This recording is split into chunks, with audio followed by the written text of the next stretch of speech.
Hi, welcome to Be Still and Know DocuSeries. So, today on my channel, I thought we'd get things started by just talking about the elephant in the room. So, a lot of times we may feel very consumed by the things that we're working on, whether it's work, school, or just this activity that we're obsessed with. I know I've been putting off making content for this channel for quite some time because of whether it was I don't have the right or the perfect words to say. But who really has the perfect words to say, honestly? Um, God made us who we are. He made us beautifully and wonderfully made, as it says in Psalms 139:19. And He didn't call us to be perfect, He called us to be willful human beings who want to understand and to worship and praise God in everything that we do.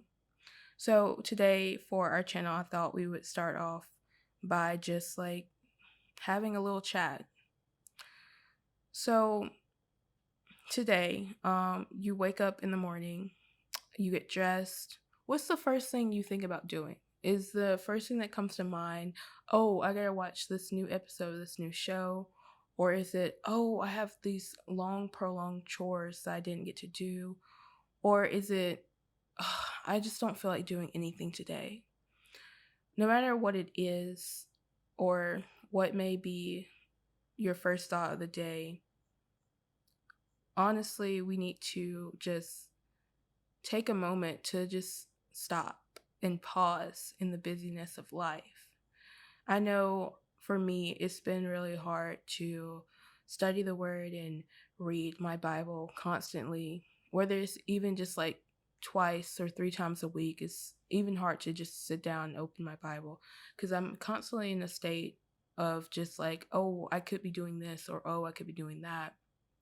And then even those times when I actually have free time, it's so hard to think, well, maybe I should open my Bible and read it, because something that I was talking about in my graduate theory class was this idea of not wanting to sit in the silence, of wanting to be constantly doing something, this need to be doing something, which in all reality, we don't need to. It's this thing that society has made us think we need to be constantly going, constantly doing things.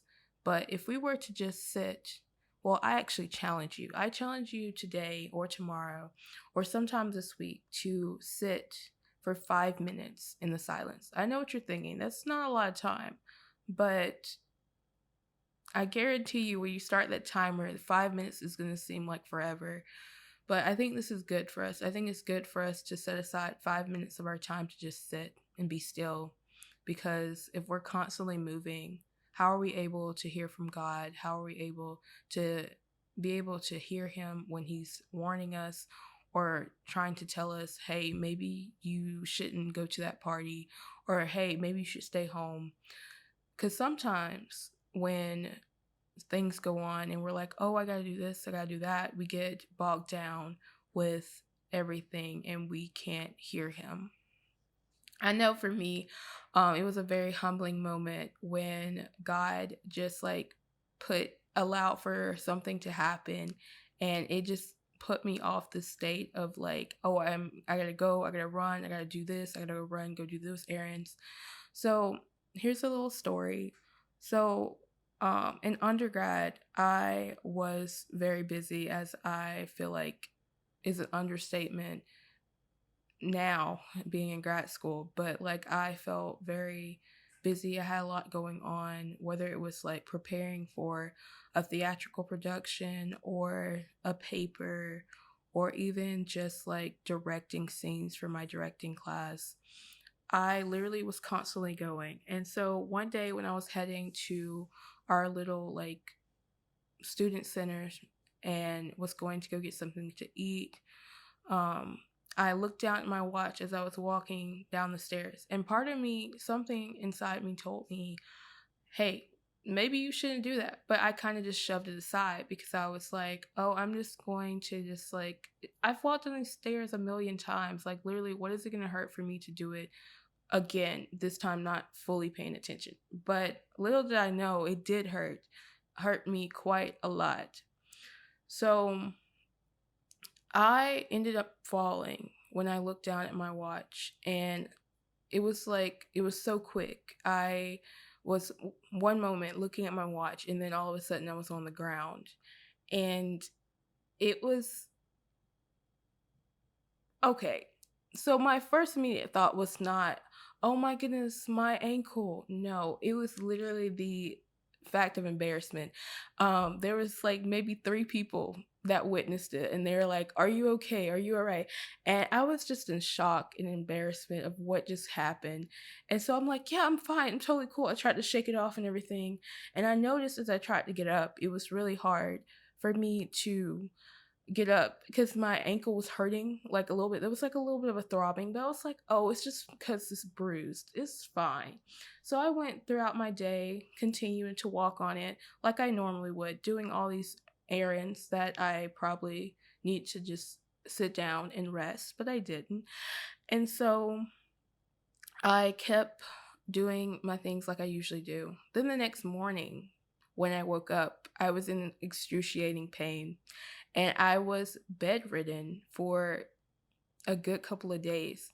Thankfully, it was during the weekend, so it wasn't as horrible because I couldn't imagine having to go to class or try to get to class with this pain that was just searing. And it helped me to realize in that moment like where my priorities were. Like, I was constantly at a state of like going and moving and doing things, and God just allowed for me to just have this moment of time where I couldn't be going. I had to sit there and like sit in my bed and just like be in the still, be in the quiet.